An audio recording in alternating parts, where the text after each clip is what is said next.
Hey everyone, hope you're having a good day.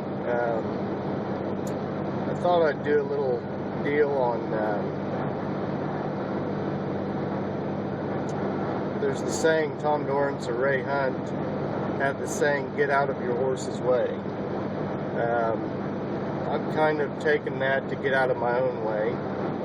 So I'm going to talk today about how do we get out of our own way when we're working with our horse, or even other relationships, with humans. Too often we get in the way because all we have in our mind is our personal perspective, how we see things, how we see our horse, how we see other people, that kind of stuff. It's very self-centered, it's chauvinist, my world is the only world that exists, and it gets in our way of seeing how to relate. Whether we're having a relationship with our horse, or our spouse, or our kids,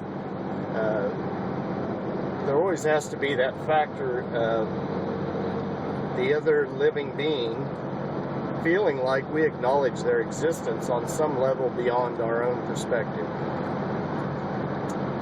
I talk a lot when I work with my horse clients. I talk a lot about trying to see and feel what their horse is seeing and feeling rather than what they are seeing and feeling, because we're having to adjust to them, not have them adjust to us. And it pretty much is that way from my experience with everything that we do.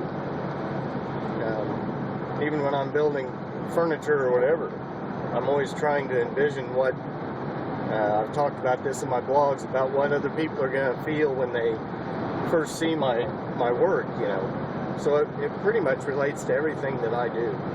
And I think it speaks that way for most people. So how do we get out of that? With other humans, we let them talk to us and we try and listen to them, actually hear their words. Rather than put our interpretation on their words, we ask them to elaborate if we don't understand, that kind of stuff.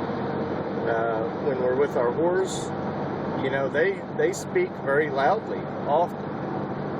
If they're in a negative place, they're giving us a lot of negative reactions rather than positive, developed responses. So another way of seeing how this works is if we start to identify patterns. Patterns of negative reactions from other people, patterns of negative reactions from a horse, it doesn't matter. The pattern is what matters in identifying.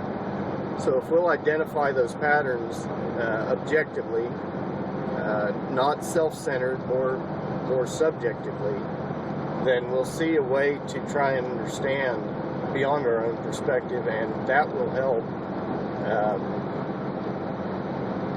whatever we're relating to, whoever, whether it's horse or human, they feel better about interacting with us, and then on top of that, it helps us get to where we want to go. So, the whole topic here is getting out of our own way. Our own way, that little phrase right there. Too many of us, when we're doing something, we want it our own way, and if it doesn't work that way, it's not working. We identify it as not working. That's the hiccup right there, is because it's not our own way. When we say to ourselves, okay, I want this to work for the other human, or the other, the horse, we start to see it on a whole new level. That is not just our own way. And then we start to get our own way out of this interaction. I'm going to speak to this much more in depth in future things, but right now I just wanted to kind of inject that little thought. I would love to hear some feedback on how some of you have applied some of this type of thinking in your own lives, horsemanship or otherwise. And I hope you have a great day. I hope you enjoyed this little thought sharing that I did, and we'll talk soon.